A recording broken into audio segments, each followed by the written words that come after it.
Welcome I everybody. came here before you did. No, I was here. I just got disconnected. Okay. I said hello to Cheryl. You can check with her.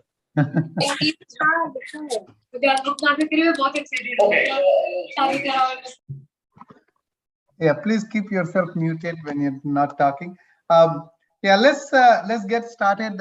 Everybody, welcome to this meeting. Thank you for joining all of our Ds and SEs and all the other participants. The idea of this meeting that we do at all of our conferences is that all the potential authors, they can essentially talk to our department editors and senior editors, ask questions, what they need to do to get their papers published, and any other thing you can have here. That is the plan. So what I will do is that I will get started with some basic information about or latest information about the journal. Then Kalyan will add a few things there. And then at that point, we'll open the floor. I see we have a lot of Ds and Cs in the room and a lot of our authors in the room. So we would, please feel free to put your questions in the chat as we go along. And we will try to answer all those questions. And if time permits, we will also then create breakout rooms based on the departments so that all the Ds and SEs can join that room, and any authors can go to any of the rooms and ask specific questions to those Ds and SEs. But before we do that, let's get started with some of the latest information about the journal. That includes some statistics and some interesting information that we might have shared in some other meetings, but still it's good to reiterate. So let me share my screen. And this will be a recorded session, so you can always catch the video later as well.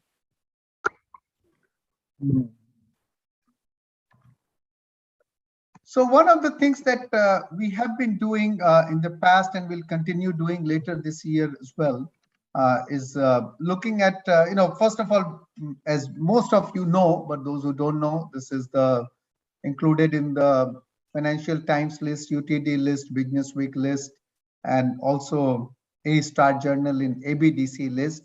So I don't think any of us have any doubts about that. The journal is doing good in the sense it is well regarded. In order to support this, another thing we do is that we keep going back and ask our community that which journal count for the purpose of faculty recruitment, tenure, and promotion at your school, department, university. And we'll do another one again later this year. But the last one that we had done, we had encouraging numbers there. We had the production and operations management was sitting very high. Kalyan, you want to add anything to it? Nothing. These are just numbers. Yeah. So. See them and ignore them. It's not a big deal. We are doing okay. We are number 2 in this list after management science, which is fine. Management science is the big tent for all disciplines. And we are the big tent for operations management because we publish all types of papers, models, empirical research, conceptual papers. And, all the editors say we are on this list, that list, and Subodh said all those nice things. But remember, there is a British list in which we are not A+, but only A. If you know any of those folks, tell them that they are hurting their own constituents because their constituents get less credit by publishing here. So if you know anybody who creates that, it is called ABE list or something, tell them that we are not hurting it. We are fine, but they are hurting their constituents. This is all I have to say. But all 5 are great journals as far as I am concerned. Good. Another thing that we looked, and we have more statistics on this that we will publish later this year, so please watch out for that. But here what we tried to do, that how many articles are published from top 50 Financial Times MBA school. We have done the similar study for Business Week, and also top 50 for UTD list journals. And the idea was that how many articles are published in these schools in the 23 journals that overlap between FT and UTD list. And we looked at these numbers from 5 years. And as you can see, how different journals are publishing different papers. Now, of course, you can do it in many different ways, and that's what we will present later this year. We are working on finalizing that document. But this gives you an idea about we are publishing a lot of papers in this top schools as well as non-top schools that, as I told, we'll talk later. Kalyan will add a little bit to that to give his Oh, perspective. by the way, there is no Journal of Operations Management in this list because their papers are even lower than Information Systems Research. Yeah. We publish more papers from 5 schools, not more, approximately as the papers combined by Management Science, MSOM, and GOM.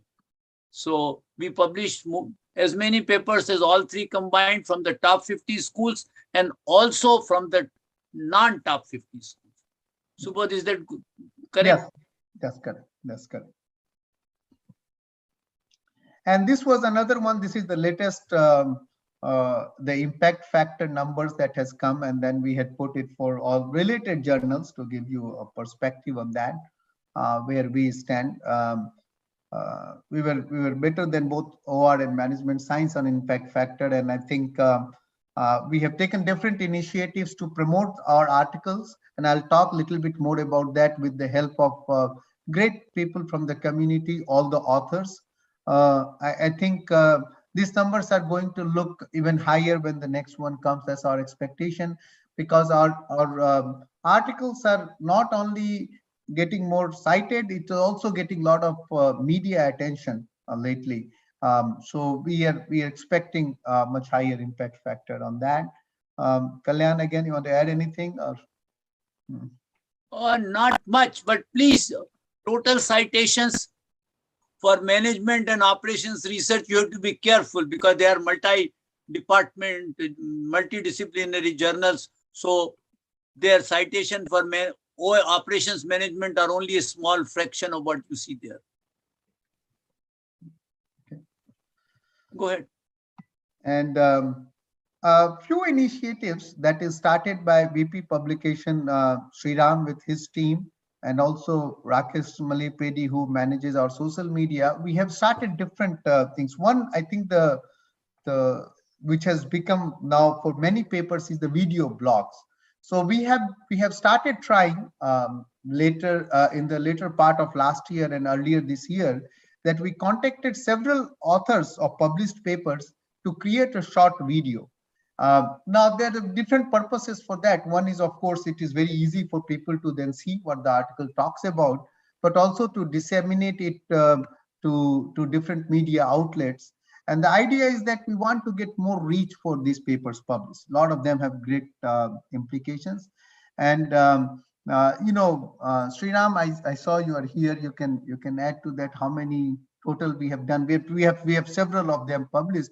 Now we have a YouTube channel where we post all of these. We also post on our social media side, as well as these are all also goes into the link to the paper itself. So when you go to the Wiley page and see our paper, all the videos are linked there as well. So there are many ways to find this.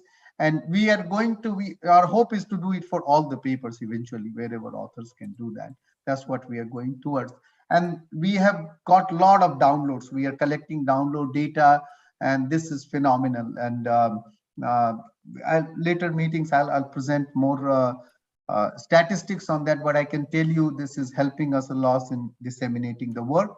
Another thing we did a podcast series where we are looking at both journal part as well as society part, and the goal here is to we are reaching out to all the special issue editors, department editors, and talk about what you are trying to do in your department, what kind of papers will be best fit, what is the advice for authors. So please look out for that.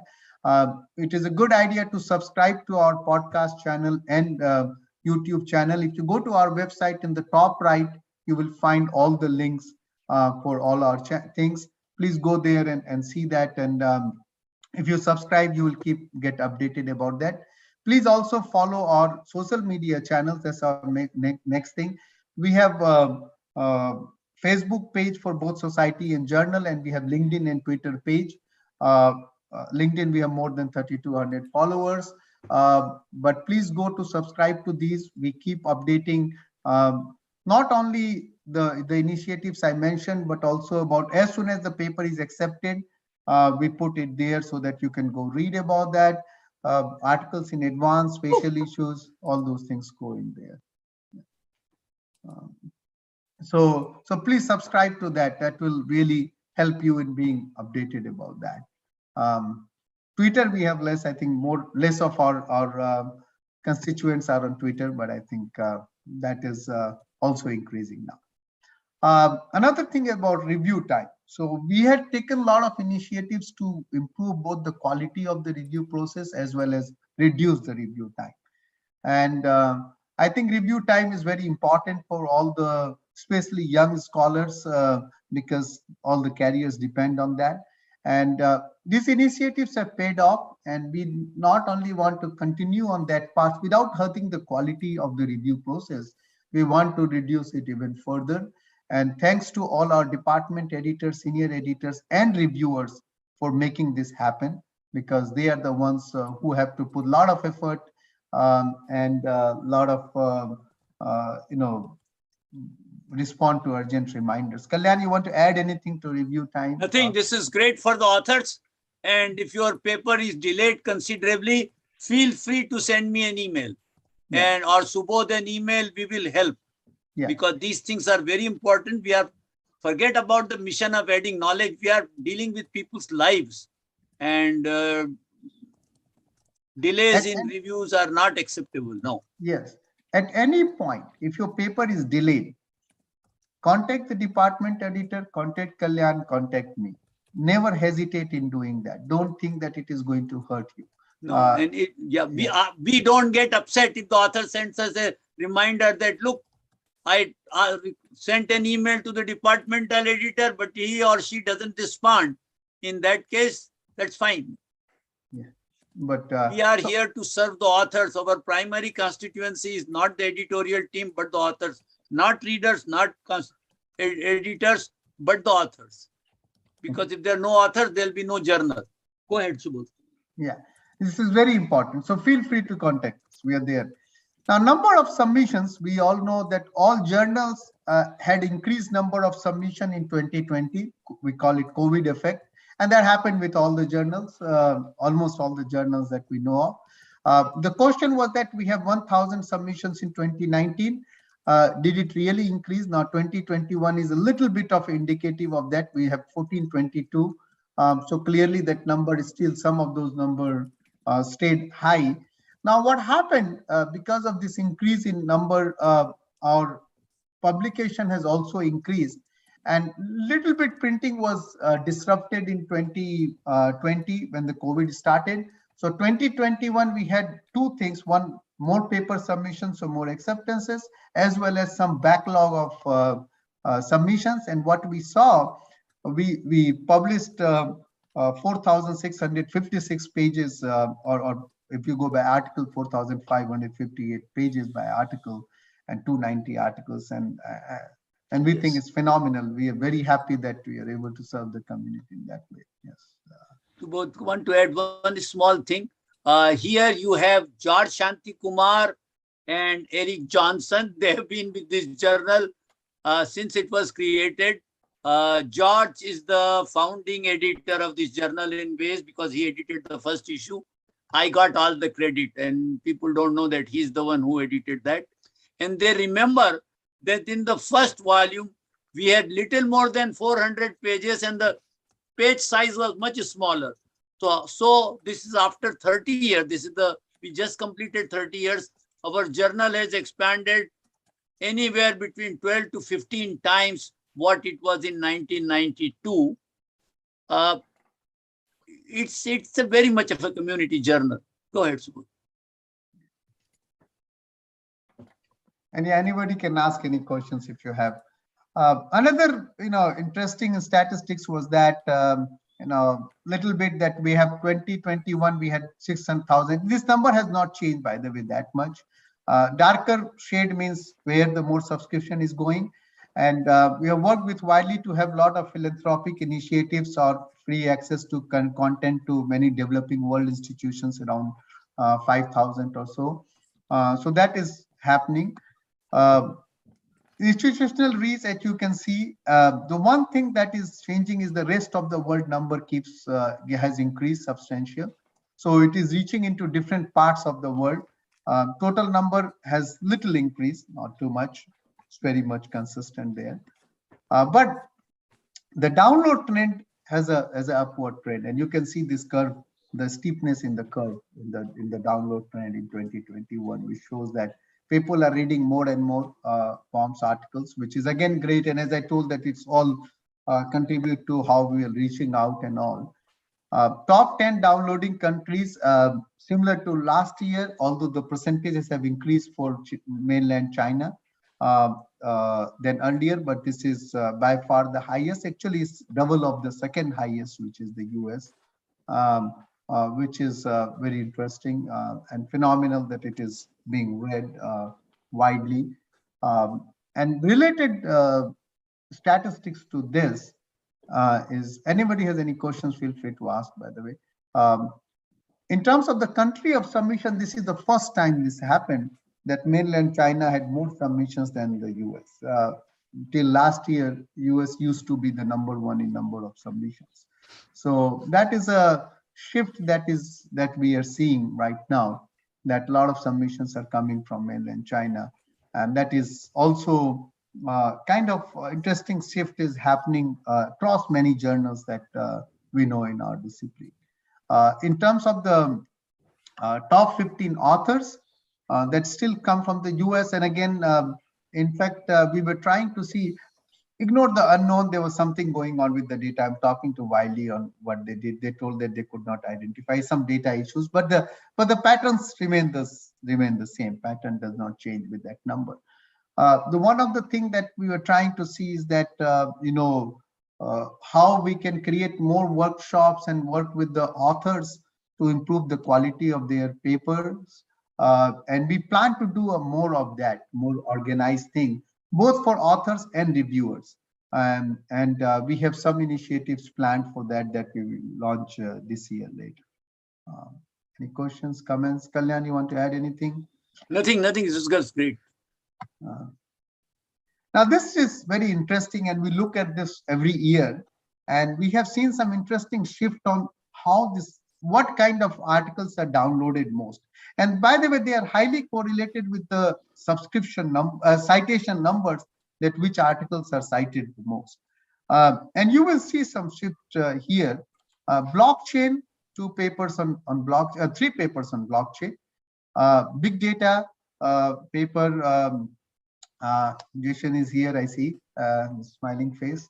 So Jason's paper, and then we had from that special issue, I think a big data analytics special issue, we had several papers coming. But we are seeing papers on the new idea, which is happening, a paper on COVID-19 pandemic that came in here, and the marketplace.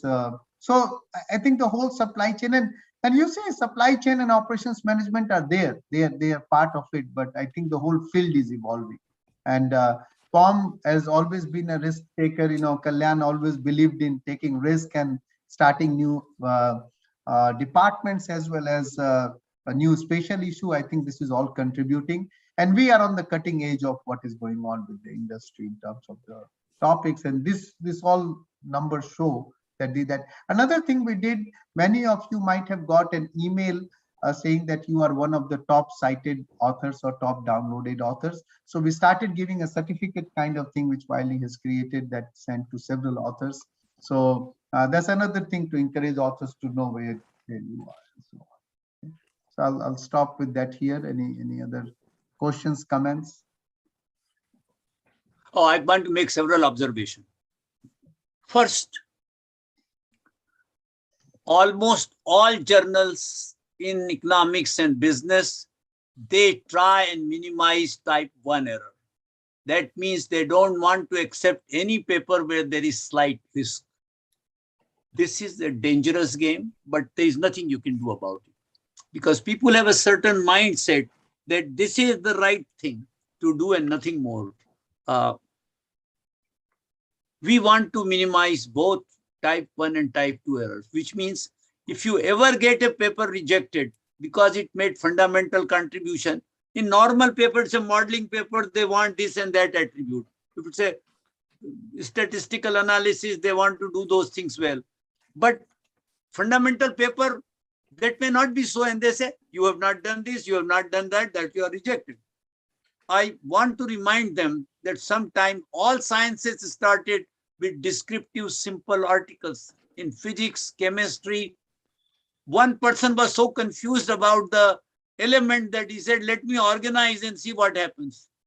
And he created the Mendeleev's great table in chemistry, which revolutionized chemistry. It led to discovery of many elements.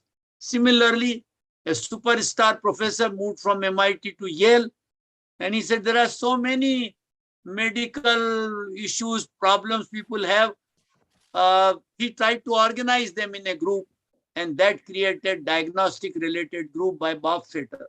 Such a simple research has saved over $100 billion. And Bob told me that lot of savings are not even reported. Bob is in now heaven. So some basic, if you make basic contribution, your paper gets rejected, by all means, feel free to write to me. Second, we are very sensitive how you are treated. If at any point, if your minor irritation from the editorial team, just forget about it. Everybody has minor irritation. But if you think there has been a major problem, the way you were treated, you certainly can come back and write to me. We are discussing, and I will tell the departmental editors and senior editors that once the paper is close to acceptance, they should advise the author how the length of the paper can be reduced from 10 to 30%. Because during the process of writing the paper and revising, you keep adding. This reviewer has this concern, add this, add that, and the paper become quite verbose. If you shorten them, they become more concise, and there is a higher chance of getting cited. So it's in your interest you do that. So focus on that. And that's about it.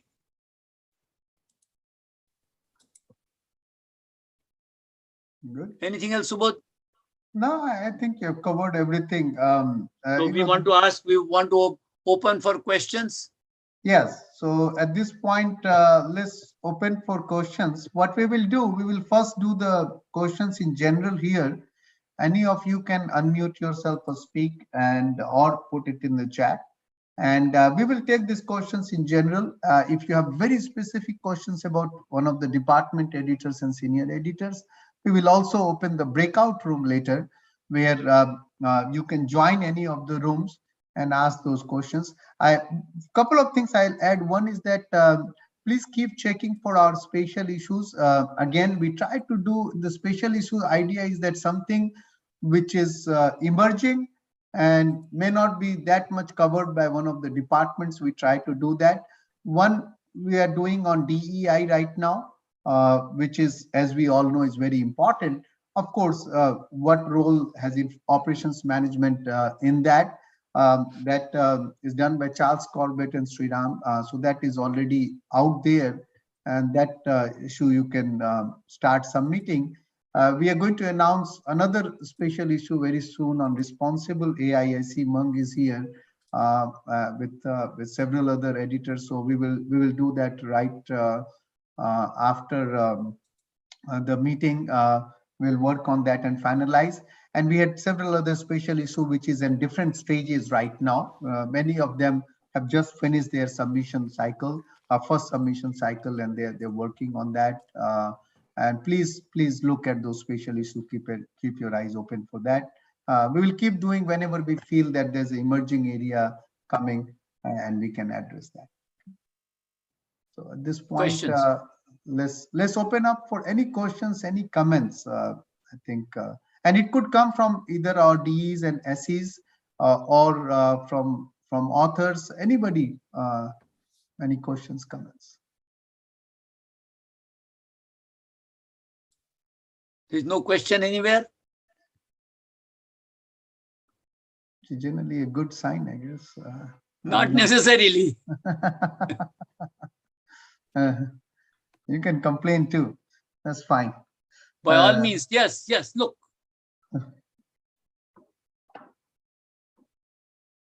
What does it say? A quick question. How should authors?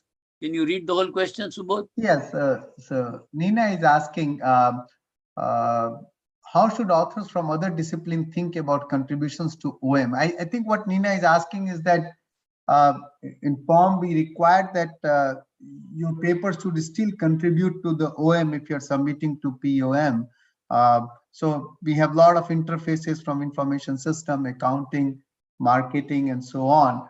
So Nina, if I understand your question correctly, you are asking that how should authors think about the contributions to OM when the paper is from other discipline? Kalyan, you want to answer that? We publish, we have departments, OM and information system interface, OM finance interface, OM marketing interface. And if there is a paper that does not fit in any department, then you submit it to Subodh or me and we will look at it. Yeah, I think the question is that how should they think about contributions to OM in those papers? What does it mean to contribute to OM?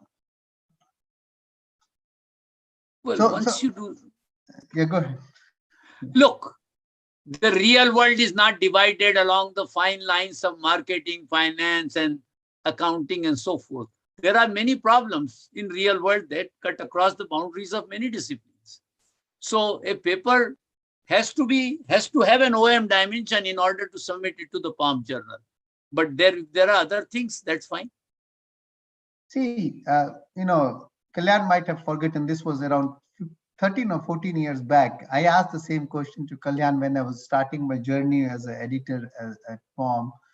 And I asked, what does it mean? And in fact, that's when I founded this POM Information Systems department, and I was talking to Kalyan about that department and told, what does it mean to be interfaces department because of POM journal? And I think what he told, I'll repeat here, and that gives a message that anybody reading POM journal, they have subscribed to POM journal because of production and operations management journal. They should not feel cheated, and they should have something that has been borrowed from the OM literature and that contributes to the OM literature. If you have that, I mean, most of the work these days is interdisciplinary. There is no meaning of a department like anything related to online communities, e-commerce, healthcare. They're all interdisciplinary in general. But many times the papers get rejected if your paper does not have anything to say about how your research questions contribute to the OM literature,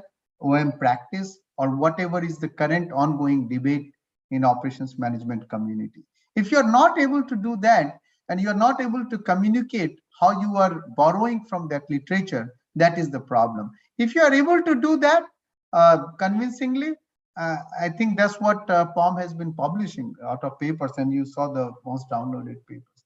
If that answers your question. Look, there is one piece of advice I want to give all of you. Don't be disheartened if your paper is rejected. Come back either to me or somewhere. All of you have heard the name of Clayton Christensen, the guru in last 30 years. His famous work was first published in the POM journal in 2 articles in 1992. I had originally rejected it.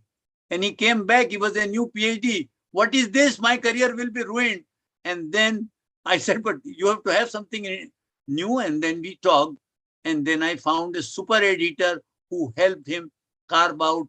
And today he is in heaven, but he had made tremendous contribution. It is those papers which motivated him to write his famous book, Innovation Disarmament. See the paper number 4, Sustainable Operations Management. It was accepted by Hao Lee in the second round. First round, he found 6 reviewers. And all of them said, this thing is wrong, that thing is wrong. Everything possibly that could be wrong with the paper, he found that. And then it was revised and it was published. One of the authors of that paper is the editor-in-chief of the journal. That's me. Another author of that journal was Howley's former professor, Paul Kleindorfer. And third author is the superstar of sustainable operations, Luke Van Wassenhove. And we worked very hard. The 6 reports created. The problem with the paper was that 3 authors had written 3 different parts and they did not quite match. So don't be disheartened. If you are sure you have done good work, it will eventually work out. Good. Any other questions, comments? Arzam, I just wondering if you have any statistics about the number of submission and published papers by department. We have, Arzam, I have not added it here, but I think we can create that report and distribute. And yeah, we'll do that. That's a good idea. You know, some departments in general get more submissions. The acceptance rates have not been very different. There is some variance in there, but some departments get more submission than the others, so the numbers vary around that. I think let's go ahead with the organizing the breakout rooms. Okay. Breakout rooms, yes. Anybody else before the breakout room? Last chance, you know. And I'll keep traversing in the breakout rooms too. If you have any other questions, and Kalyan will be here as well. Okay. So Rakesh, you want to deal with the breakout room thing? So I will request all the department editor and senior editors to join their corresponding room. The room has been created by departments. So all the department editor and senior editors, please join the room which correspond to your department. And authors, you can join any of the departments and you can keep moving around as you want.